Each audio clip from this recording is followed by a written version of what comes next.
Hello friends, कैसे हैं आप सब। हमारी आज की कहानी है एक सौदागर की। तो चलिए कहानी सुनते हैं।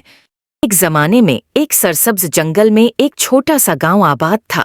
गांव के लोग एक दूसरे के साथ अपनी नामतें बांटते हुए सादा और मुतमईन जिंदगी गुजारते थे। उनकी खुशी उनकी दोस्ती के बंधन और इस सुकून से हासिल हुई थी जो कुदरत ने उन्हें अता की थी। लेकिन फरेड्रक नामी एक अमीर सौदागर एक दिन गांव पहुंचा। गांव वाले अब्तदा में पुरजोश थे, नई खुशहाली और तजारत के मौके की उम्मीद में। ताहिम वो बहुत कम जानते थे कि फरेड्रक की आमद इसके साथ लालच लेकर आएगी। फरेड्रक एक ऐसा शख्स था जो सिर्फ और सिर्फ दौलत और दौलत की ख्वाहिश से चलता था। साजिशी और जोड़ तोड़ की फितरत के साथ उसने आहिस्ता आहिस्ता गांव वालों को अपने लालच के जाल में फंसा लिया। चांदी की जबान से उसने उन्हें कायल किया कि उनकी सादा जिंदगी पुरानी हो चुकी है और उन्हें हकीकी खुशी हासिल करने के लिए मजीद मादीद पसंदाने अंदाज अपनाने की ज़रूरत है।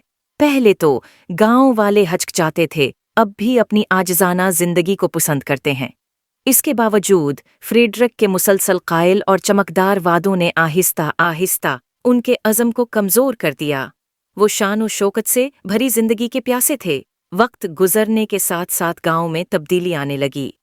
खानदान एक दूसरे के खिलाफ हो गए, बदअमनी और तफरीका पैदा हुआ। फरेड्रक ने गांव को अफरातफरी में उतरते देखकर अपनी कामयाबी पर खुशी का इजहार किया, लेकिन उसे बहुत कम मालूम था कि लालच ने न सिर्फ गांव वालों को मुतासिर किया था बल्कि उसकी अपनी रूह में भी उतर चुकी थी।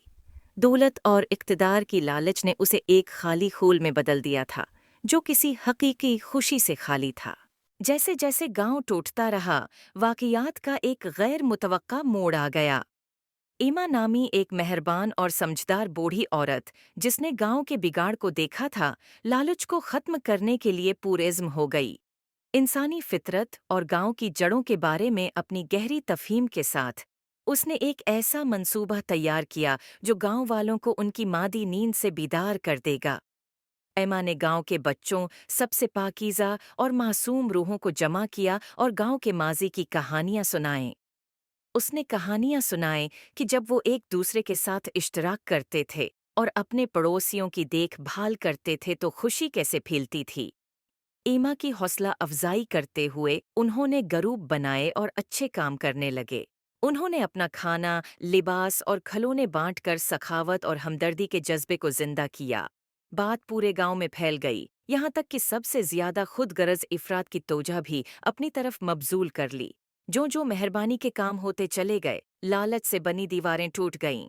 गांव वालों ने महसूस किया कि हकीकी खुशी मादी उसासे जमा करने में नहीं बल्कि एक दूसरे के साथ उनके हकीकी रवाबित में पाई जाती है। फ्रेडरिक लालच के अपने जाल में उलझा हुआ हैरानी से देख रहा था कि गांव उसकी आंखों के सामने बदल रहा है। अपनी गलतियों से सीखते हुए उसने अपने तरीके बदलने का अज़म किया। फरेड्रक ने गांव वालों के साथ मिलकर अपनी कम्युनिटी को मोहब्बत, हमायत और बेलूसी की बुनियाद पर दोबारा तामीर किया। लालच आखिरकार टूट गई और गांव एक बार फिर फूला, पहले से ज्यादा मजबूत। उन्होंने सीखा कि हकीकी खुशी खरीदी नहीं जा सकती, लेकिन ये शाइस्ता कसरत और हकीकी रवाबत से हासिल की जाती है। इस दिन से गांव वालों ने इश्तिराक, देखभाल और मेहरबानी की खूबियों का जश्न मनाया। जी दोस्तों, कैसी लगी आपको आज की कहानी? अगर आप अपनी कोई मनपसंद कहानी सुनना चाहते हैं तो कमेंट सेक्शन में ज़रूर बताइएगा। मिलते हैं अपनी अगली कहानी में, तब तक के लिए अल्लाह हाफिज।